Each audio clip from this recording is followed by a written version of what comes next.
Hello students, देखिए हम लोग आज बात करेंगे एप्लीकेशन ऑफ बायोट-सेवर्ट लॉ के बारे में कि बायोट-सेवर्ट का जो नियम था उसके एप्लीकेशन यानी अनुप्रयोग के बारे में बात करेंगे। सबसे पहले अगर हम यहाँ पर देखें तो देखिए है सीधे तथा लंबे धारावाही चालक तार के कारण हमें मैग्नेटिक फील्ड यानी चुंबकीय क्षेत्र का फॉर्मूला देखना है। इस वीडियो के अंदर हम फॉर्मूले की बात करेंगे। देखिए अगर हम यहाँ पर ऐसा बोल दें ऐसा हम बोल दें कि इससे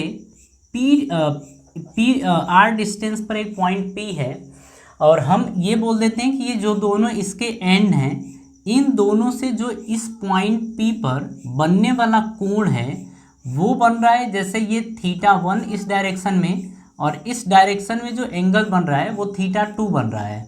ठीक है, दोनों के बीच की डिस्टेंस r है, इसमें I करंट फ्लो कराया गया। अब हमें देखना है कि P पॉइंट पर मैग्नेटिक फील्ड यानी कि चुंबकीय क्षेत्र का फॉर्मूला क्या होगा। मेरी बात ध्यान से समझिएगा। अगर इस P पॉइंट पर हम मैग्नेटिक फील्ड देखें तो देखिए हम लिखेंगे यहाँ पर BP is equals to mu not I upon 4πr। आप ये लिखेंगे I क्या यहाँ पर इसमें फ्लो होने वाला करंट है, R क्या है यहाँ से इस तार से इस P की डिस्टेंस है। अब आगे देखिए θ1 और θ2 दिया है, हम यहाँ पर लिखते हैं साइन θ1 प्लस साइन θ2, आप ये लिखते हैं। ठीक है, तो ये हमारा फॉर्मूला होता है। कुल मिला के ये है कि अगर किसी वायर में I करंट फ्लो कराया जाए तो इस वायर से R डिस्टेंस पर जो मैग्नेटिक फील्ड यानी कि चुंबकीय क्षेत्र मिलेगा वो mu not I upon 4πr into sine θ1 plus sine θ2 के बराबर होगा। मेरी बात समझ में आ रही है।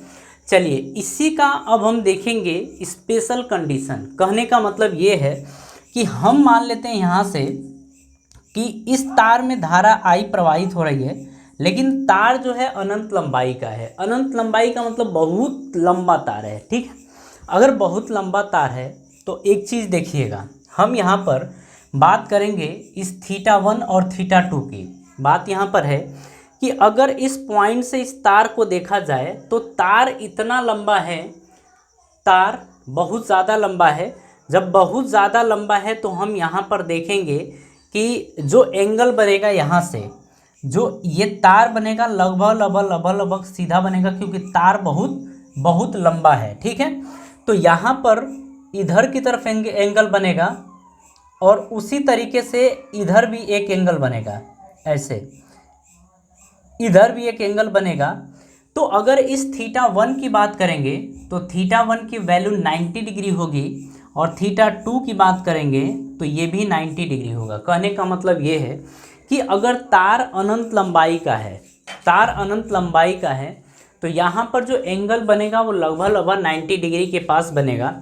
अब यहाँ पर देखेंगे BP is equals to mu not I upon 4πr। यहाँ से आप देखेंगे, देखिए साइन 90 लिखेंगे प्लस में साइन 90 लिखेंगे। इस तरीके से आपको एक चीज़ पता है कि साइन 90 की वैल्यू 1 होती है, तो यहाँ पर भी 1 हो जाएगा। अगर यहाँ से देखा जाए तो ज़रा ध्यान से देखिएगा, हम इधर लिख दे रहे हैं, आप कॉपी कर लीजिएगा या फिर हम एक काम करते हैं ऊपर हटा देते हैं ना, ऊपर हटा देते हैं, आखिर रहने देते हैं। चलिए इस साइड लेके आइए, इस साइड लेके आएंगे तो आप देखेंगे BP इज इक्वल्स टू, हम इसकी बात कर रहे हैं, यहाँ पर लेके गए हैं, आपका आ गया है mu naught I upon 4πr into ये देखिए 1 + 1 कितना हो जाएगा, 2 हो जाएगा। तो यहाँ पर आप लिख दीजिए इंटू 2 से काटेंगे तो 2 टाइम कटेगा, आएगा mu naught I upon 2πr, mu naught I upon 2πr। कहने का क्या मतलब है? कहने का मतलब है कि अगर तार अनंत लंबाई का है तो इस तार से r दूरी पर जो पॉइंट P है उस पर मैग्नेटिक फील्ड की वैल्यू आएगी mu naught I upon 2πr के बराबर, mu naught I upon 2πr के बराबर आएगा। इतनी बात ठीक है।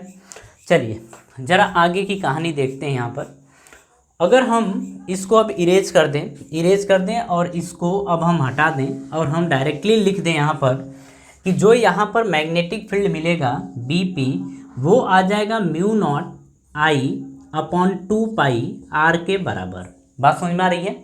चलिए ये हो गया। ज़रा यहाँ पर आते हैं।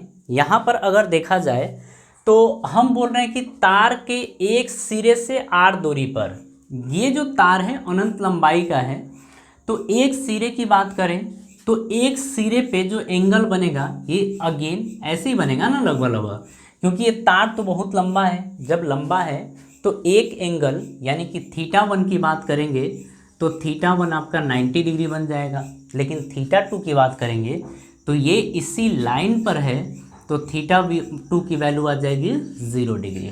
ठीक है, अब आप फॉर्मूला रखिए। आप लिखेंगे BP is equals to mu not I upon 4πr sine 90 plus sine 0, आपका ये बनेगा साइन 90 प्लस साइन 0, आपका ये बन जाएगा। साइन 90 की वैल्यू 1 और साइन 0 की वैल्यू आ जाएगी 0। ठीक है, साइन 90 की वैल्यू 1 होती है और साइन 0 की वैल्यू 0। ज़रा अब इसी को हम नीचे देखते हैं, इसी को यहाँ लेके आते हैं। तो BP इज इक्वल्स टू आ जाएगा mu naught I upon 4πr, और यहाँ पर केवल 1 है ना, तो इंटू 1। तो आप बोल सकते हैं कि अगर अनंत लंबाई का तार है तो उसके एक सिरे से r दूरी पर जो मैग्नेटिक फील्ड यानी कि चुंबकीय क्षेत्र आएगा वो आपका आएगा mu naught I upon 4πr के बराबर। Mu naught I upon 4πr के बराबर ये आपका आएगा। ठीक है, बात समझ में आ रही है? चलिए, अगर इतनी बात हो गई तो नेक्स्ट पॉइंट की बात करें, मतलब थर्ड पॉइंट। और थर्ड में आप, अच्छा इसको ज़रा लिख लेते हैं अपन। अब ये हटा के डायरेक्टली लिख लें।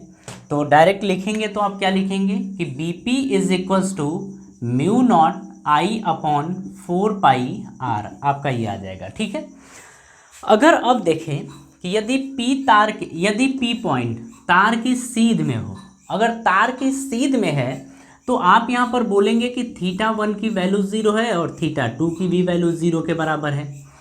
तो आप लिखेंगे BP is equals to mu not I upon 4πr, यहाँ पर लिखेंगे sine 90 plus sine 0 plus sine 0, यहाँ पर साइन 0 प्लस साइन 0, और साइन 0 की वैल्यू 0 होती है। तो आप जब 0 से किसी नंबर में रखेंगे तो क्या आ जाएगा 0।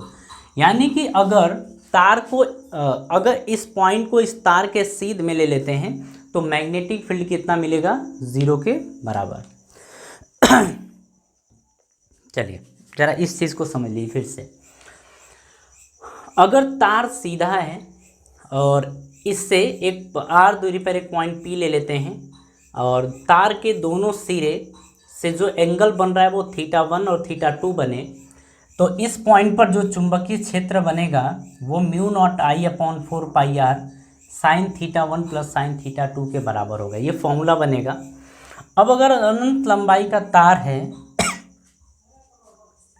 r दूरी पर पॉइंट P है, तो यहाँ पर मैग्नेटिक फील्ड आएगा mu naught I upon 2πr के बराबर। अगर एक एंड पर है और एंड पर r दूरी पर है, एक किनारे एक छोर से r दूरी पर पॉइंट P है, तो यहाँ पर मैग्नेटिक फील्ड आएगा mu naught I upon 4πr के बराबर। अगर P पॉइंट इस तार के सीध में है तो जो आपका मैग्नेटिक फील्ड आएगा वो 0 के बराबर आएगा। इन चारों पॉइंट्स को याद रखिए क्योंकि न्यूमेरिकल में यही यूज़ होंगे। ठीक है, इसके आगे भी हम कुछ चीज़ें और देखेंगे, पहले इसको आप कॉपी करिए।